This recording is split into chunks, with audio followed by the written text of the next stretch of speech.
a case of violation of doctrine of command responsibility or serious neglect of duty, sir, was filed against him. Are they still active now, Mr. Chairman? Yes. Or have you confiscated their firearms? Yes, sir. Actually, sir, they're under police restrictive custody based on the order issued by the regional headquarters. They're currently at the holding center, the provincial headquarters of Batangas. They're not with San Juan Municipal Police Station. Is there a court case filed against them? Because only the courts can try criminal offenses. Am I right? Yes, yes, Your Honor, you're very correct. The criminal case was initially filed against them for the case of murder, but with the newly discovered evidence in the previous hearing, those will be incorporated during the ongoing preliminary investigation conducted by the Quezon Provincial Prosecutor's Office. Colonel,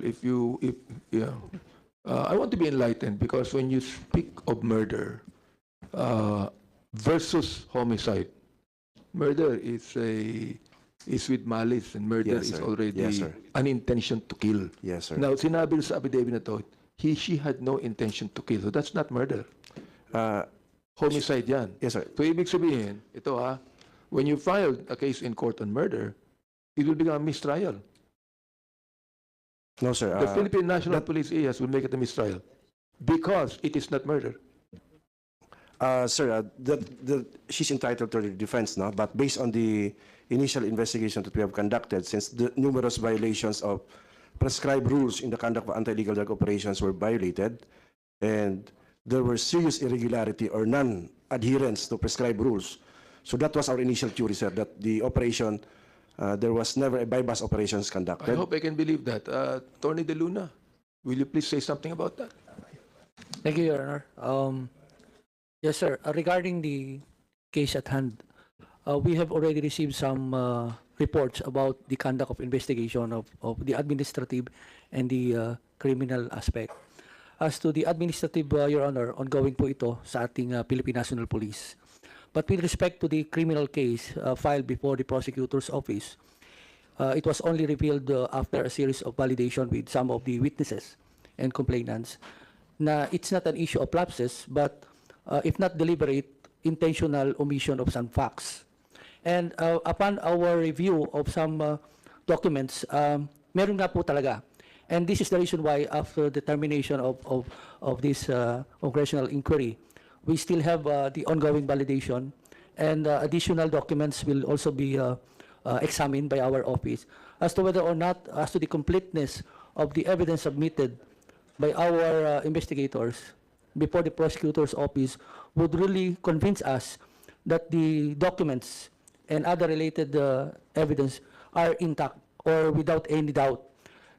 We do have some information, and I think our witnesses will be the one to state some of these facts kung ano po ba yung talagang hindi na ibigay nilang salaysay or impormasyon na dapat po ay nailagay doon sa pag-iimbestiga ng kasong ito.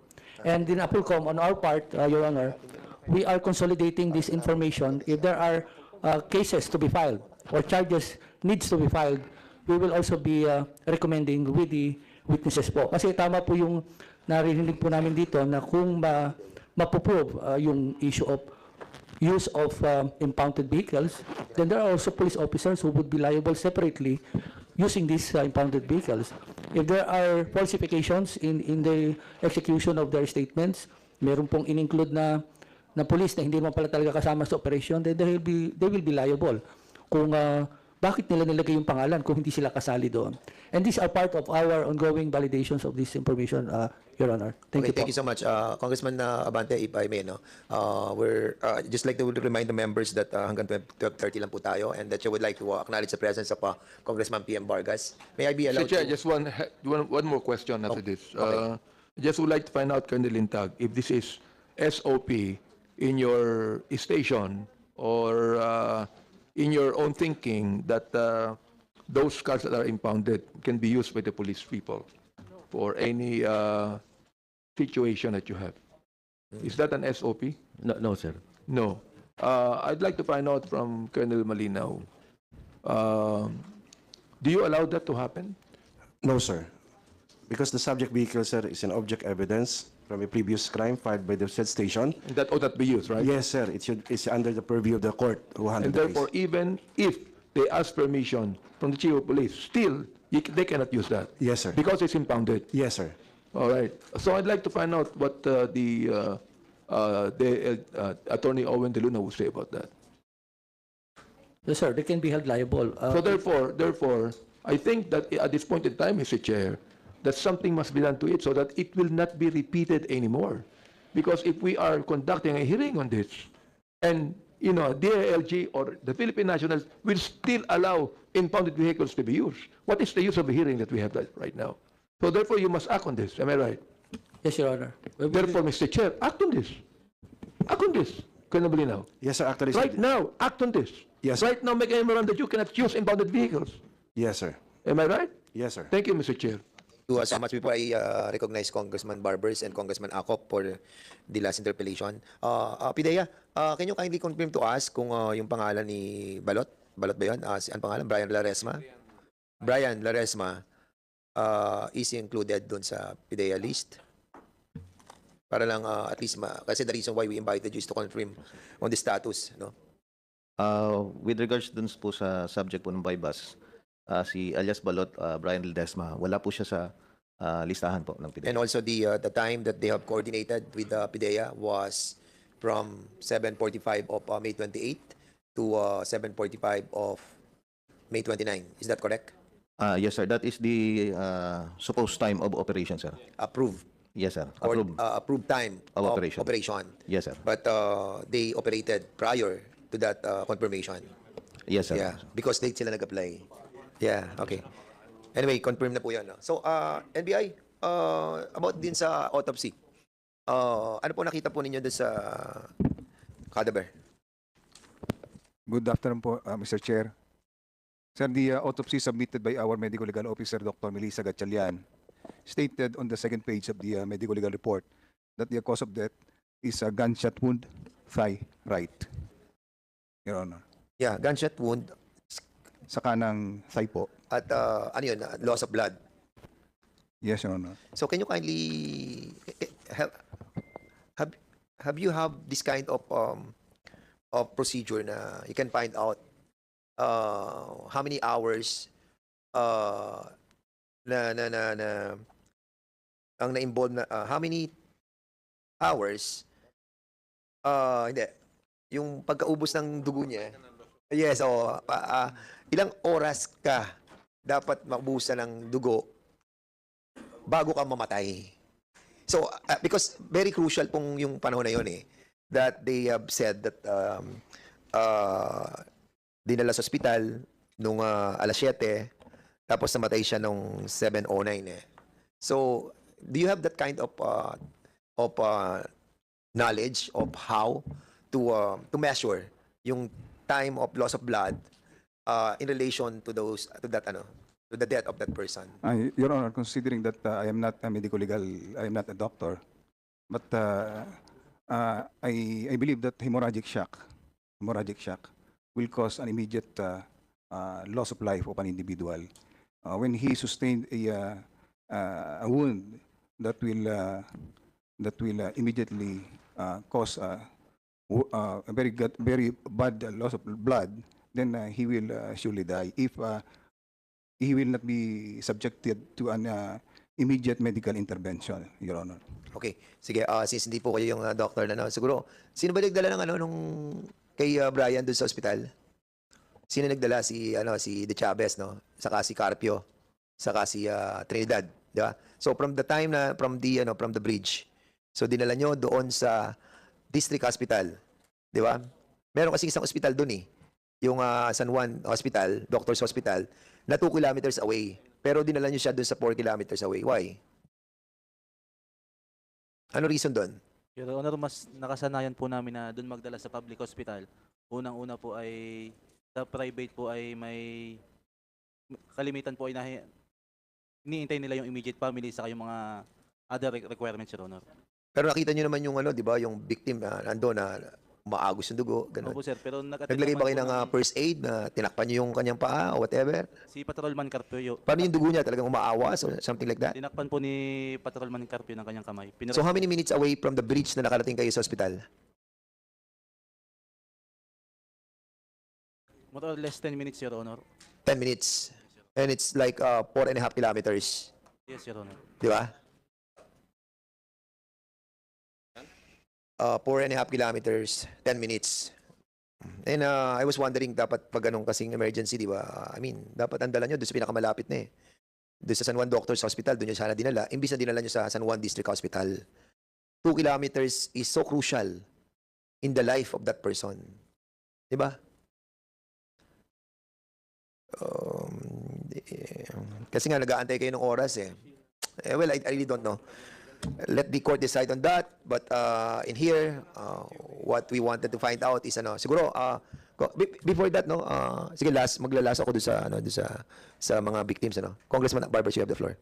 Thank you, Mr. Chairman. Maiksi lang po ito. I just wanted to redirect the direction of the committee when we finally write our committee report. Mr. Chairman, nakita natin dito sa insidenteng ito. At ito hindi ito ngayon lang nangyari. Maraming lapses in the operations, maraming omissions in the reporting, at higit sa lahat, maraming illegal na ginawa doon sa operations na ito. Number one, gumamit sila ng vehicle na parte ng ebidensya ng isang krimen na nangyari, which is a clear violation. Number two, may nagtanim ng baril at saka nagtanim ng droga. Apparently, this is what's coming out from the affidavits executed by the Philippine National Police members. Number three, there was a clear omission of the facts and the truth in the conduct of this operation. Kasi gumawa sila ng bagong narrative eh. Gumawa sila, pinilit nilang maging legal yung isang illegal at hindi tamang operasyon sa anti-drug, illegal drugs operation. So, pinakamabigat dito, syempre, yung planting of evidence. Ito, hindi lang ito nangyari dito sa Laguna. Marami ng instances where this planting of evidence was being used to justify an illegal, anti-illegal drugs operation.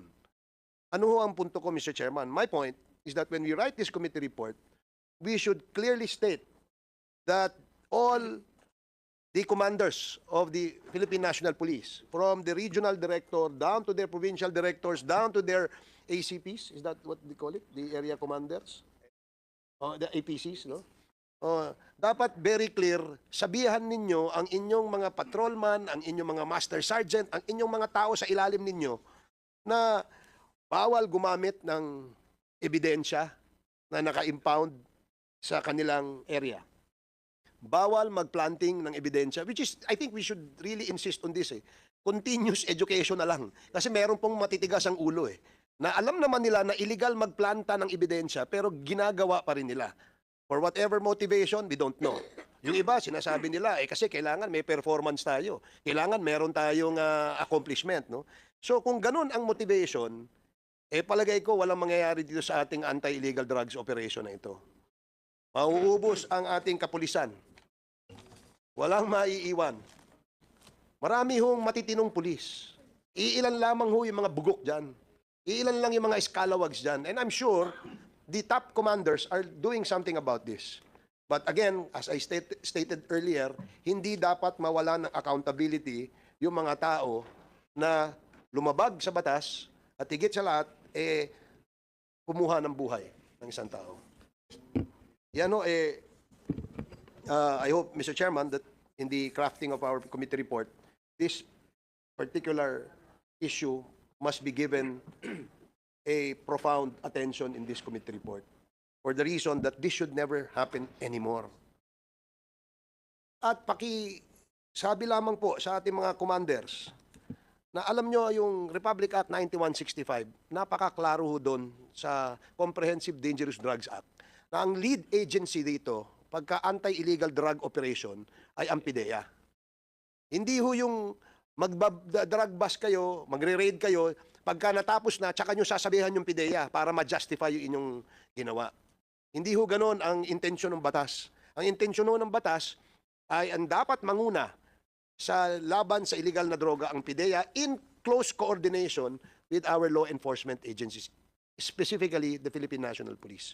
So, Mr. Chairman, yung punto ng planting of evidence, paggamit ng mga ebidensya na mali, no? Yung paggagawa ng report na scripted, ika nga, yung gumagawa ng kwento na hindi naman katotohanan, at syempre, yung sinasabi natin na ang anti-illegal drugs operation must be closely coordinated with PIDEA. Kagaya ho niyan, may nagbuwis ng buhay. Nagtuturoan tayo ngayon. Tinanong ko, no, alala nyo, nung huling hearing, ang tanong ko, kayo ba ay nag-coordinate sa PIDEA? Ang sabi nyo, 6:25, may nag-fax. At yun ang kinonfirm ng PIDEA, di po ba? 6:36, sir. 6:36. Sinabi nyo, 6:36. 6:20, may nangyari ng insidente, correct? Kasi apparently, the medical legal records states that the victim was shot with fax message. The message was sent 6:36 p.m., correct? Yes po, Your Honor. 4:25, base dun sa video pinakita ni Chairman, na papunta na doon yung green na kotse at saka yung pulang kotse. Nagkaroon ng insidente at 6:20. So lahat natapos na prior to the reporting or coordinations with PIDEA. So that was a clear violation of the law. So I hope this will become an institutional educational program for all police personnel, lalo na po yung mga nag-i-implement na mga nasa ilalim. So the commanders will be tasked and must include this in their daily briefings if that is necessary. So, Mr. Chairman, having said all this, I do hope that in our committee report, this will be profoundly stated in this committee report. That's all. Thank you, Mr. Chair. Thank you, Chairman Barbers, and I would like to acknowledge the presence of our friend, Congressman Kit Flores, and Congressman Plato. Ay, si Congressman Plato, our friend. So, dito na po ang ating Congressman, Chairman ng Transportation, Congressman Acop, our spiritual advisor. Okay, you are recognized. Thank you, Mr. Chair. Sergeant Macaraig, Yes, sir. ikaw bang head ng DEU ng San Juan Police Station? Yes, sir. O ikaw ang head? Team leader, Your Honor. I beg your pardon? Team leader po, Your Honor. Hindi. Yung opisina na DEU ng San Juan Police Station, sino ang boss doon? Bali, sir, ako po ay Intel PNCO kasama po sa DEO at saka sa Warrant PNCO po sa senior officer. Walang opisyal na assigned doon? Dati po, sir, ay meron kaso kailangan po ng approval pagaling sa PIDEA ng DEO. Ay narilib po yung dati naming deputy, kaya wala pa pong order yung bagong deputy po, Your Honor. So, ang ibig mong sabihin, dadalawa lang opisyal ng San Juan Police Station, yung Chief of Police at saka yung Assistant Police Chief? Bali po, sir, may dumating, nung una po dadalawa po tapos may dumating pa pong kapitan na babae po, Your Honor. PD, why is that? Sila ng operation, hindi pinapaalam sa Chief of Police? Recording in progress. No, sir. Ano? Hindi po, sir. Hindi. So, dapat ipaalam. Sir. Ito bang operation na ito, ipinaalam ninyo sa inyong Chief of Police? Your Honor, after po nung mangyari. Sagutin mo yung tanong ko. Ang tanong ko sa iyo, ito bang operation na sinagawa po ninyo ay ipinaalam mo muna sa iyong Chief of Police bago nyo ginawa yung operation? Importante yun eh. Hindi po, Your Honor. Hindi. So, ibig mong sabihin, ikaw mismo ang lahat ng nagdesisyon na gagawa kayo ng operation laban kay Brian Laresma. Ikaw lahat. Yes, sir. Ikaw ang nag-isip lahat. Kasama po yung mga kasamahan ko na makatanggap po ng information, Your Honor. Hindi, ikaw ang boss eh.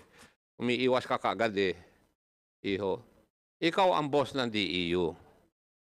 Di ba? Yes, sir. So, ikaw ang dapat nakakaalam lahat ng operation ng DEU, di ba? Yes, sir. As a matter of fact, kasama ka nga sa operation eh. Nandun ka sa area. Tapos sa affidavit mo, gusto mo pang umiwas. Ikaw ang principal. May kasalanan ito. Kasi ikaw ang nag-isip lahat eh. yung unang istorya na tinanong ni Chairman Abante, ikaw ang gumawa nito. Ang presumption ay ikaw ang gumawa ng istorya na yon. Tama? Yes, sir. Yes. Ikaw ang nagplano, nung may nangyari, ikaw ang gumawa ng istorya. Pero dito sa affidavit ninyo, hindi pa rin ako kontento na nagsasabi kayo ng totoo. Kasi,